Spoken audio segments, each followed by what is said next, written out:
قربان سرزما سامان زما زار شتر جانان زما سردما سامان زما زار شتر جانان زما زار شتر جانان زما سردما سامان زما جان زما نقصان زما واړه دایر هجر دی واړه دایر هجر دی جان زما نقصان زما زار شتر جانان زما سردما سامان زما مش زما زعفران زما ستا د کوڅې خاورې دي جانانه ستا د وایي لمر دا جانان ده که لمر ده اول خو ته په دا جان پوه که اول خو ته په دا جان پوه که دا جانان ده که دا لمر ده څه ورته وایې دا جانان ده رحمان بابا وایي په بله ته چې پکې لاړو چې ویلې مې له تا دې دا حدیث سرنامه د آرین شاه دې دا حدیث یا آغاز میں حکومت کو دا خوبانو ځکه ګنج بې بها دی دا حدیث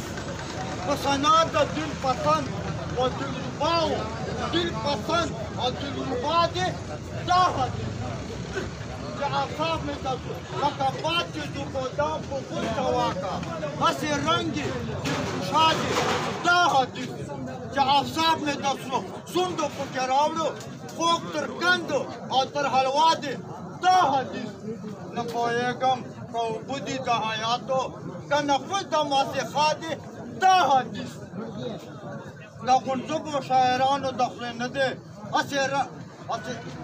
د غنځبو شاعرانو د خولې نه دی ځکه هسې رنګ صفا دي دا حدیث که څوک ستا وه مخ ته شمس و قمر وایي رحمان بابا وایي قمر ورکۍ ته که څوک ستا وه مخ ته شمس و قمر وایي دروغ نه دی په رښتیا دی دا حدیث که څوک وایي چې تا کړې دا حدیث چې رحمان وایي چې زما دی دا حدیث بیا رحمان بیا چې ورته درېیم باب دی الله تر سرکار مدینه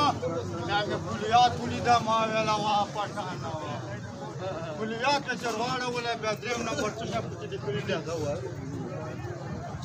صاحبان چې د ارشاد دی مبتدا چاریاران د پاک رسول دی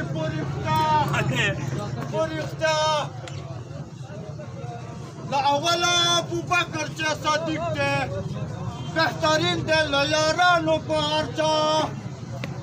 دویم پسې بهتر حضرت عمر دی چې حق باطل په عدل کړو جدا دریم پسې عثمان بن عفان دی ذوالنورین نام پروغه پرښتا څلورم پسې بهتر حضرت علی دی څلورم پسې بهتر حضرت علی دی له اصحابو اولیاو کبریا څلور واړه څلور رکنه د اسلام دي د اسلام کوټه دی دوی د بې بقا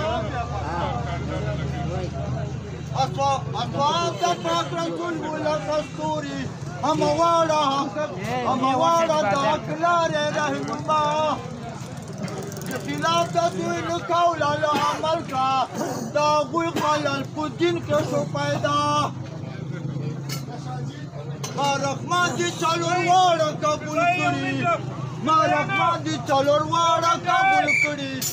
دوی زما هم مقتدا دي هم پیشوا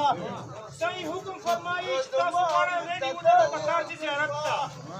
زیارت به ورکو 20 منټه کم 2 بجې چوک پیربایي پاته وه خو به خېږي به نه بیا به فورا چېږېږو پیلوټ ته پیلوټ کلک وال حکم فلحال نشته چې ساین ورسېږي بیا به ساین حکم دی چې تاسو ماشره پیلوټ ته جو یا مه جو تاسو به خپل ذهن چې دا تیار اوسو چې موږ به پیلوټ ته جو تاسو تیار ہو